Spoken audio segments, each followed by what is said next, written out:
Hello and welcome to the first Stormblood boss guide for the level 61 dungeon, Sirensong Sea.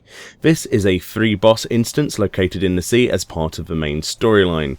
This guide focuses on the bosses only, but rest assured I was incredibly happy with the length and theme of the dungeon, with the trash being particularly simple. Boss number 1 then is Lagarde. Lagarde is an interesting fight. It has the following abilities. Empress Applause is the first ability you'll see, which is a conal avoidance AoE that stretches most of the room in front of the boss, so you need to move out of this as soon as possible. Shortly after you will see Hydro Ball. This is where a player will get marked with stack marking arrows. This player should move into melee range or a stack point to split the damage from Hydro Ball when it goes off. Sea Swallows All. This is an ability where Lagarde goes to the center of a room, then begins to cast an ability. This ability sucks all players into the melee range of the boss, and then she will drop 5 AoE circles around the room, the 5th of which being in the center. Simply run out of melee range into an area where there are no AoEs to avoid damage. Straight after the AoE circles, she will cast Empress Applause again, so be sure to be ready to move from this conal AoE as you have just moved from the 5 circles.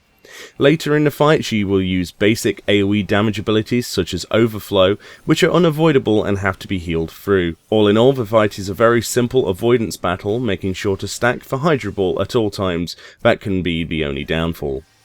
Next up we have the Governor. This cool looking model bathed in ether and water and shadows stands before you. His first ability is Shadow Flow. The boss goes to the center of the platform and uses this ability to cause segments of the room to glow dark black with shadow, with gaps in between that are safe zones. The black segments cause a stacking debuff on any player who stands in them, causing their resistance to magic to fall. These cannot be dispelled, so each player must watch their feet as they DPS. The reason then for this debuff is so that the Governor can use his next damaging ability, Bloodburst. This is a bright red AoE that does magic based on your debuff stacks. At around 6 stacks this AoE will nearly kill you but not fully, and require a lot of healing.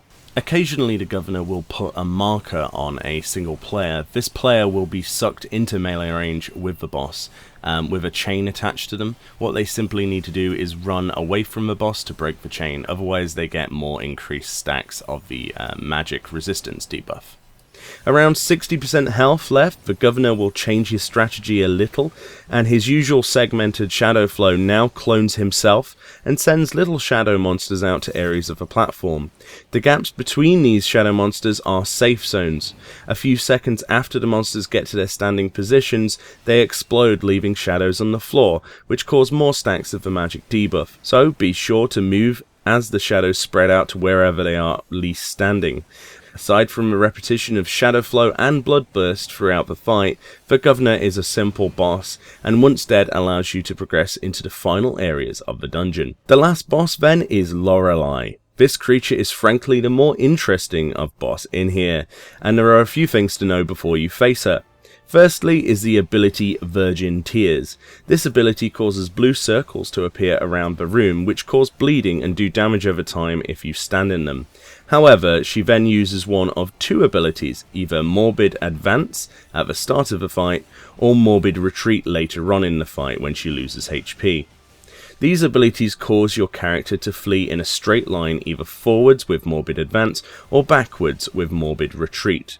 For this reason, after the Virgin Tears circles appear, you'll need to position your character either facing towards the safe zone in a room or facing away from the safe zone if she uses Morbid Retreat. This is the only way to avoid that damage. Her other major ability is sure to catch those people out who don't do the morbid abilities correctly, as she uses an ability called Void Water 3. This is an AoE cast circle that appears on the ground, usually in the place you just ran to, so be sure to move out of this as soon as you regain control of your character. Apart from these abilities, Lorelei should pose you no real threat. If you followed these bite-sized tips, congratulations on beating your first Stormblood dungeon. For more of these boss bite-sized guides, be sure to subscribe for more. Thank you for watching, and I'll see you next time.